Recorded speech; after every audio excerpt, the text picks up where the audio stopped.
Alrighty, you guys, I wanted to kick this video off with a bang. So this is one of my favorite projects, actually. I love the way that it turned out. I'm starting off with a pool noodle here, and it's kind of like a corrugated shape, and I'm also using some lightweight spackle. Both of these products are from the Dollar Tree, and I'm using a coarse hair brush to apply the spackle to the entire pool noodle. I'm getting it in all of the nooks and crannies, but the thing I loved about this noodle was the intricate kind of detail to it. I thought it would make a perfect vase for some dried foliage or whatever you wanted to add in there. So I went ahead and applied a generous coat of the spackling to the entire outside of the noodle because it did really resemble foam, so I kind of wanted to give it more of a plasterized effect. And then I went ahead and let that dry for a couple of hours before bringing it outside and giving it a coat of my favorite matte black spray paint by Rust-Oleum. However, you guys, this just was not the color I was going for. I thought it would look amazing, but when I stepped back and looked at it, I just was not a huge fan. So then I went in with this Krylon Lime Wash spray paint, and I'll link all of these below for you guys. I went ahead and I sprayed it fully with the Lime Wash stone finish, which I thought would give it kind of a pillar vibe, like a ancient Roman pillar aesthetic, but like in your home. However, that was not the case either. So I just didn't really like the color inside. I tried styling it a little bit, so I brought it back in. I mixed a little bit of white paint with a tiny bit of tan to give it like a very, very light tone. And then I painted over the top of this, but I did really love how sandy the finish was from that limestone paint. So I guess it did work out in the end. I just gave it a full, generous coating of this white acrylic paint over the top of all of it, and that finished off our faux stoneware vase.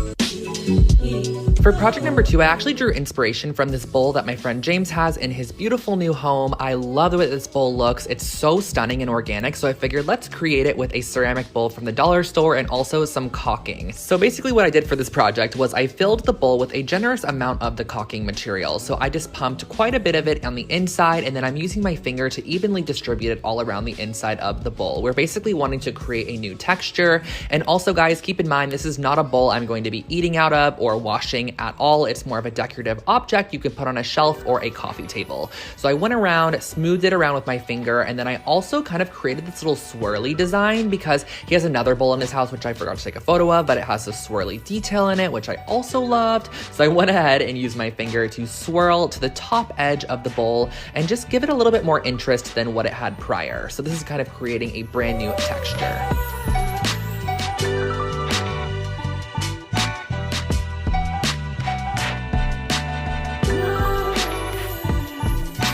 Once the bowl was fully dry, I grabbed a couple of different paints here. I started off with a dark gray black tone, and I kind of just painted it on the interior of the bowl and adding a little bit of a rust color as well, just to kind of almost give it like a rusty look. And next what I did was I mixed some white paint with a little bit of tan paint as well, similar to the first project, mixed that up.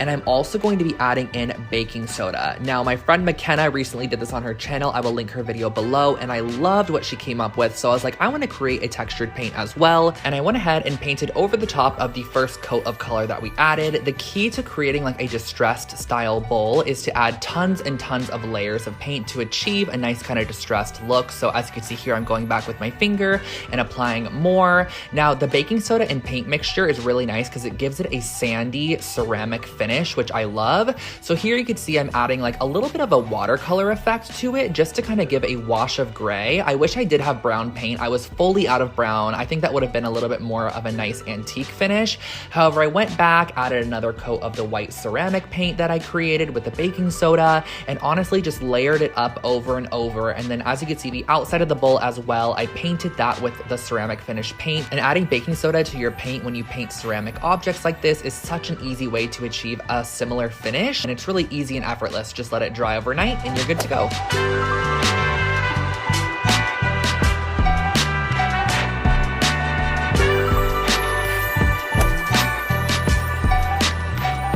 To make a project with some color, of course, so I went ahead and I picked up a couple bags of these colored rocks from the Dollar Tree along with this glass candle holder. Now, I'm going to be using some mosaic grout here. This is white grout.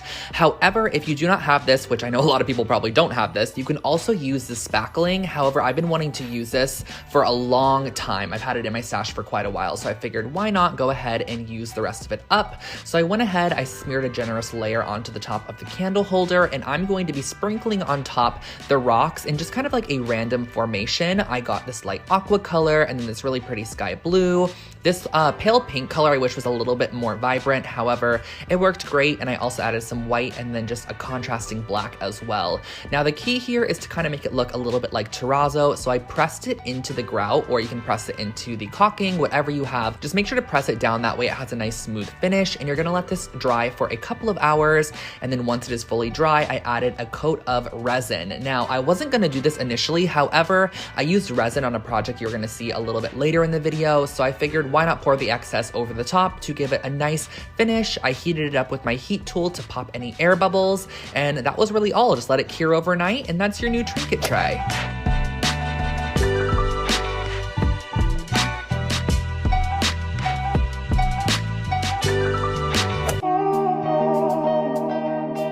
If you know me, you know that I love a good wall decor project, so I picked up some of these wooden beads alongside a couple of faux florals, and of course these wooden beads were just not in my favorite color palette. So I went ahead and I strung them on a string because I felt like this would just be so much easier to paint them on a continuous string, and I also did need to string them on a string for the project anyways, so I strung just a lot of them on a string essentially, so that's what we're doing here. I then went ahead and grabbed this spray paint here. It's in the color Matte Clamshell, which is a perfect in-between of like white and cream, and it's also matte, so I just love this tone. And I went ahead and sprayed the full strand of beads. Now, there's honestly not an easy way to paint these that I have found. If you guys have any ideas, please let me know in the comment section below. However, I just did about 5 coats continuously twisting them, and once they were fully dry, I went ahead and I tied around the string to a dowel here. This is just a 12-inch dowel, and also on the opposite side. So this is the start of our wall hanging here. It's just a really cute little beaded section, and then I also wanted to add the hanging portion, of course, so I went ahead and I wrapped a little bit of string on each of the sides and made sure that there was ample space above for hanging the piece on the wall. And I grabbed a couple of these sprigs of eucalyptus, which I used from a past dollar store project, and I had them in a drawer, so I pulled them out, glued them down to the top of the dowel, and the dowel here is just honestly going to be the supporting element that's going to support all of our florals. So I went ahead and I added a couple of those little sprigs of, I don't even know what this is, like a little bit of grass or something. And then I went in lastly with a little bit of decorative nautical rope, also from the Dollar Tree, and just wrapped it around the middle section because I felt like it just needed something there. It just wasn't fully finished. I glued off the tails on the back end, just let that cure for a couple of minutes, cut off your excess rope, and hang it on the wall. You're good to go.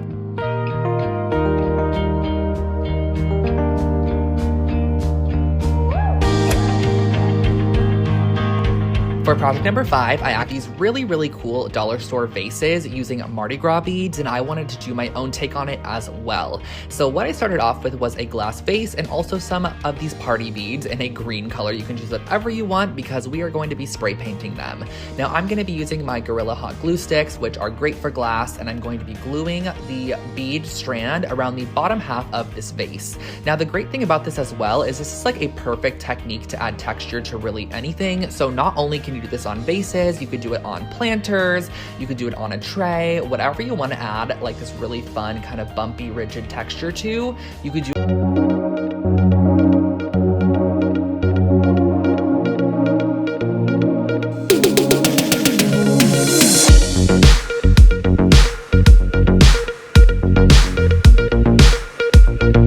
Finish Rust-Oleum spray paint in gold, and I just thought this would give such a cool kind of like vintage eclectic vibe to this vase. But not only was I finished there, I then went in with a little bit of this black carbon paint and some water to water it down because I wanted to dip the beaded section into this watery substance to almost give it an antiqued finish on the bottom. I didn't have any black rub and buff or anything that I could easily add an antiqued look to it with, so I continuously dipped it and dried it in between with a heat gun just to give it like a very tarnished effect to the bottom, and I love the way that it turned out.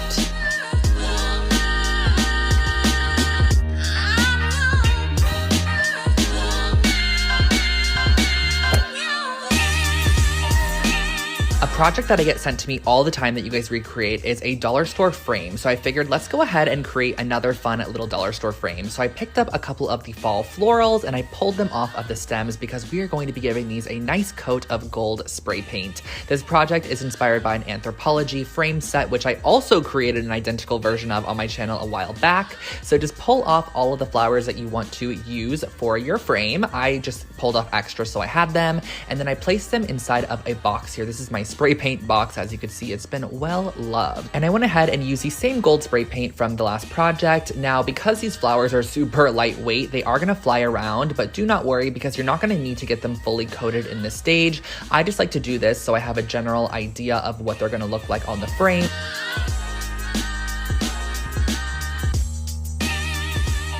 Pop the backing out of your frame so you could work on the front side. And again, this frame is from the Dollar Tree and it's a pretty brass color to start with. And I'm gonna go ahead and lay out some of my florals just randomly around the surface of the frame. I decided that I wanted to keep them kind of to the top right-hand corner. That way, if I used this frame horizontally or vertically, it looked great. So I went ahead and started out with my leaves first. I typically tend to do the leaves first, and then I went ahead and applied on my flowers next. So I just layered them up however I felt like they fit perfectly on there. And you can add as many or as little as you would like.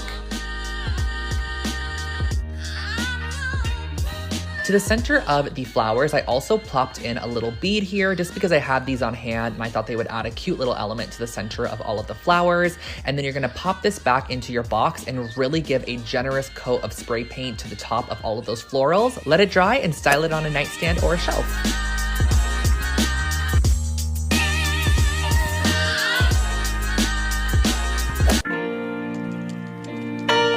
When I saw these ceramic dispensers at the Dollar Tree, I knew I wanted to do something with them, so I figured let's create some beachy bathroom dispensers for lotion and soap. So I started off by applying some caulking to the outside of the ceramic dispenser. Now I just added again a generous coat of this, smeared it on with my finger, no rhyme or reason to this at all because we are going to be kind of finishing off the texture and a little bit with a brush. So I smeared it all around, making sure to get all four sides and also the top section here. You can go ahead and tape off the little like actual top portion where the nozzle screws on if you'd like. However, I just made sure not to get anything on there.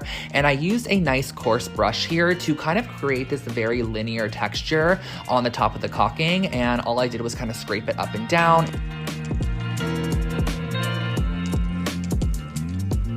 Now the next step is going to be applying sand. So I used this sand also from the Dollar Tree and I kind of poured it on the bottom third of the dispenser while the caulking was still wet. That way it had something to stick to. And I kind of tapped it around the bottom as well to make sure it was fully encapsulated across the bottom of the piece. Once that was fully dry, I whipped up another batch of our ceramic paint. So I used a little bit of white acrylic paint along with some baking soda. You're just gonna mix these together, and the more baking soda you add, the thicker the paint is going to be and the more clumpy the texture is. Here you can see I have a nice, smooth, almost frothy finish, which is the finish I typically like to go for. So I went ahead and painted the top section of these dispensers. Wherever the white caulking was, I went ahead and painted over the top of it just to give it a little bit more of a finished look, making sure not to smear it across to the sandy bottom.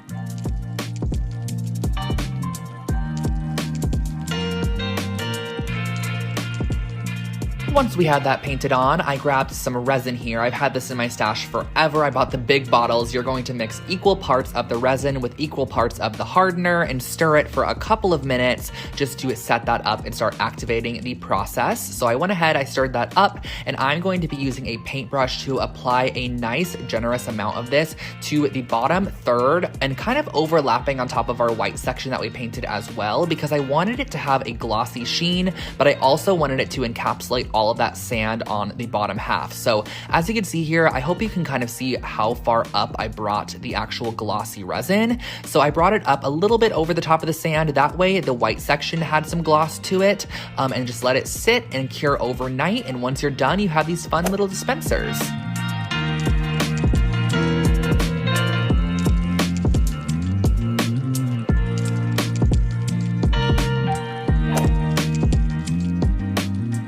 As As many of you guys know, Halloween is approaching and the dollar store has so many Halloween inspired goodies. So I picked up this creepy cloth here and I want to turn it into a throw pillow. So I layered 2 packs of it together and then I pulled a bit of canvas, which I'm going to go ahead and cut out a 16.5 by 10.5 inch square on. And those 1/2 inch sections are actually our seam allowance. So the pillow is going to end up being 16 inches long by 10 inches tall. And I used a ruler and pencil to mark this out on the canvas. And then I used some fabric scissors to cut out our canvas panel. Once that was cut out, I went ahead and I placed down my creepy cloth and I'm going to place this over the top of the creepy cloth. I love saying creepy cloth, by the way, and just press it down.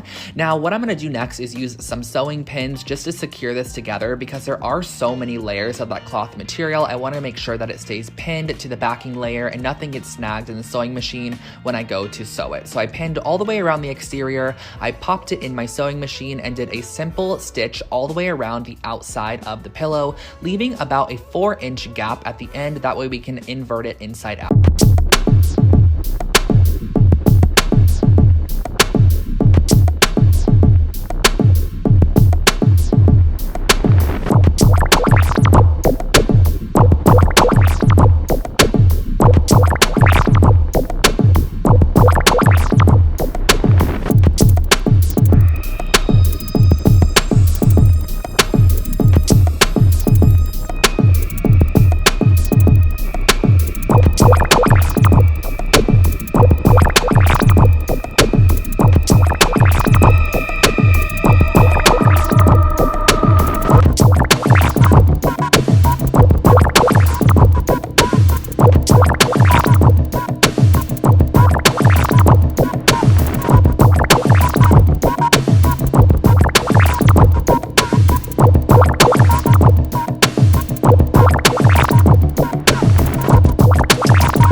Project number 9 is a good one. I found these little wood planks at the Dollar Tree and I went ahead and I bought 2 packs of them, so I had 12 of them.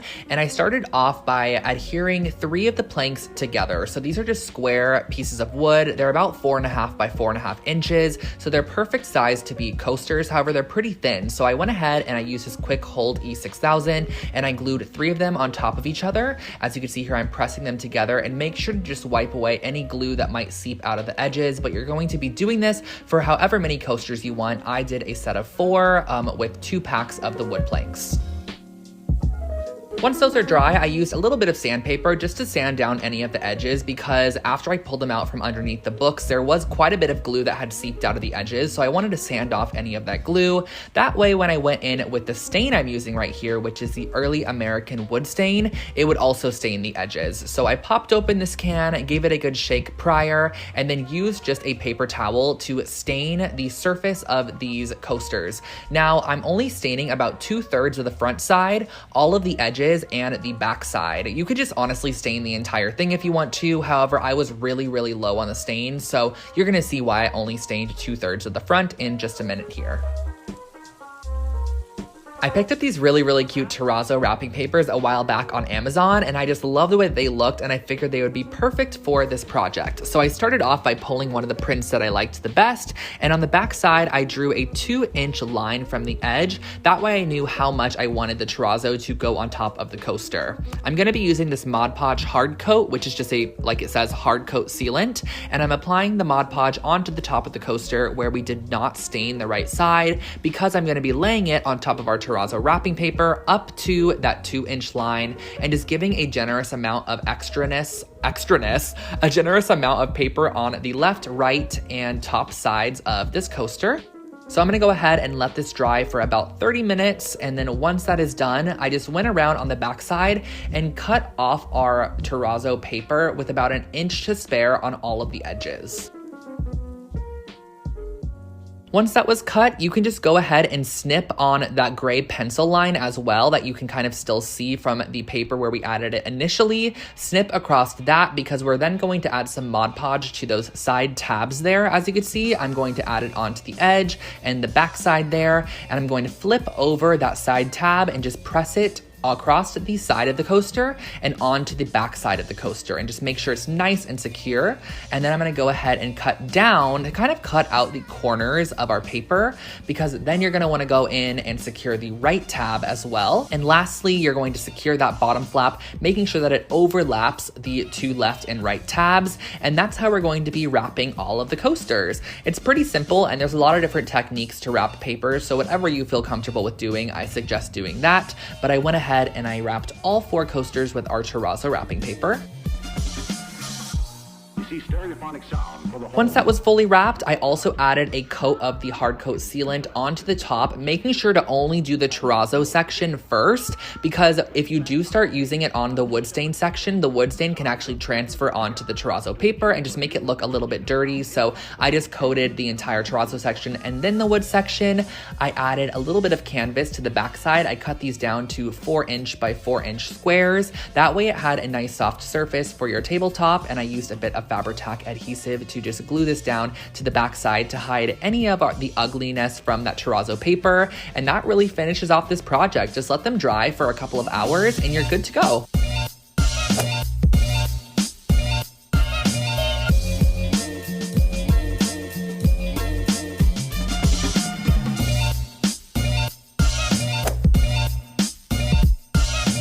And you guys have made it to project number 10. We are starting out this project by filling up a pan with some water, putting it on the heat, and we are going to be melting down these pumpkin marshmallow candles. I got 2 of them from the 99-cent store. They literally look like Bath & Body Works candles, but they are not.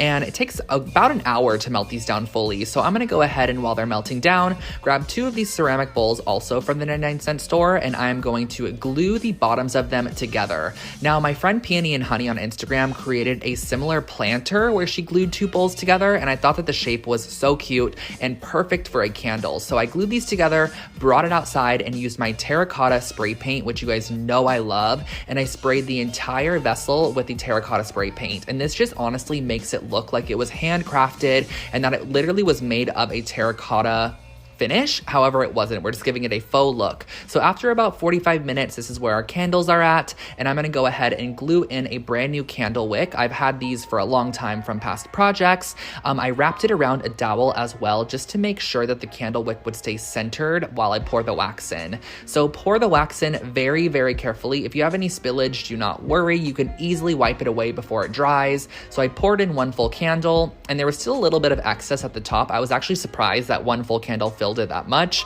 So I just filled it all the way up, let it sit for about an hour, and that is your new candle. It's so, so cute.